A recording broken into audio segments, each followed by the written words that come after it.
When does EDC become too much? At what point is it another excuse to overconsume for the sake of fleeting happiness? I think it's something that isn't talked about enough in this community, and in this video, I hope to shed some light on it so that we can be more mindful about our purchases. Spoiler alert, I think the answer will have a lot more nuance than you might think. Alright, so how do we define overconsumption? Well, overconsumption isn't just owning too much. In my opinion, it's buying things without pause, without purpose. You may think that with this video, I'm telling you to buy less, and that's not my intention. I used to think that the answer was to just buy what I needed, but then I realized that that would just be survival, and I want to do more than survive. I want to enjoy life. And part of that means letting myself want things while still being mindful about them. Life isn't just about needs. If I focus solely on my needs, then I'd be miserable. Whether we like it or not, we as humans have wants. But how do we decide on whether or not we want to pursue those wants?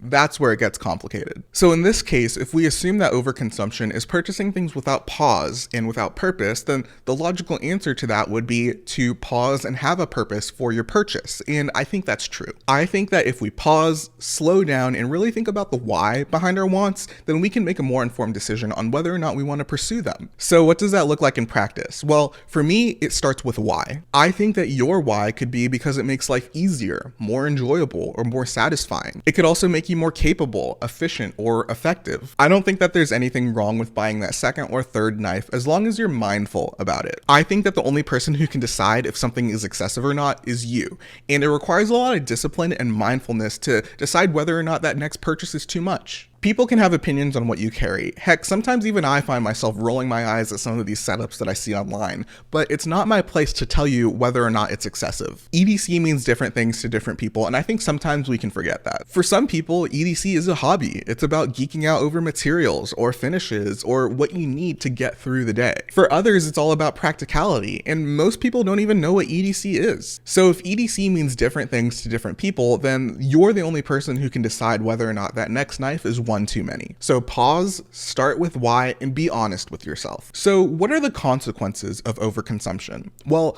I think that overconsumption costs more than just money. It costs clarity, gratitude, and presence. You stop appreciating what you already have. Gear just becomes background noise. The dopamine hit wears off faster, and suddenly you find yourself scrolling for the next fix. Another pouch, another pry bar, another reason. And it's not just us. This culture of more affects the planet too.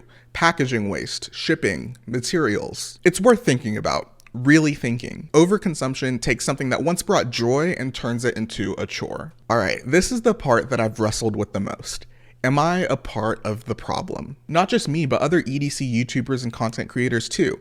Do we perpetuate a cycle of overconsumption? I think it depends. My goal and my commitment to you is to elevate your everyday and help you be more confident and intentional through the gear that you carry. I'm not here to sell you stuff. I mean, yes, I do benefit if you buy something through one of my affiliate links, but that's not the goal. If someone goes out and buys something without thinking because of one of my videos, then I view that as a failure. So yeah, I am a part of the problem in that case.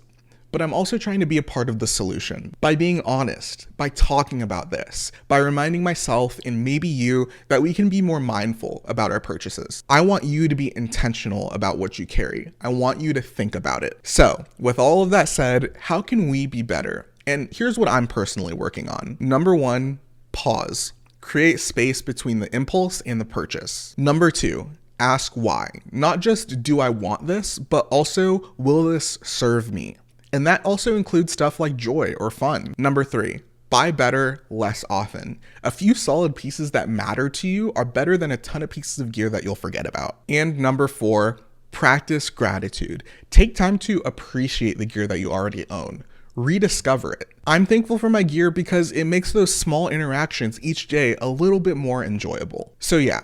This isn't about guilt. This isn't about judging your collection or shaming your last purchase. It's about asking better questions, about being honest with ourselves, about remembering that more gear doesn't always mean more prepared or more fulfilled. Because the truth is, EDC is supposed to make your life simpler, more capable, more confident, not more cluttered, not more chaotic. And when we start buying with more intention, not out of boredom or pressure or comparison, we give ourselves space. We create clarity. We make room to enjoy the things we already own. I still love this stuff. I still get excited over a new knife or a new pen or a new flashlight. But now I try to ask, do I love this because it adds to my life or because I'm chasing something that gear can't really give me? That's the difference between collecting and consuming, and it's a line that I'm learning to walk every day. So take what you need from this video, leave the rest, and carry what matters. If you're finding value in these conversations and want to support what we're building here, the best way to do that is by liking and subscribing. No pressure, just know that your support helps me keep making content that prioritizes honesty over hype. Thanks for being here.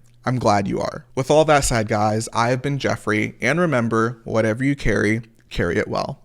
I'll talk at you later.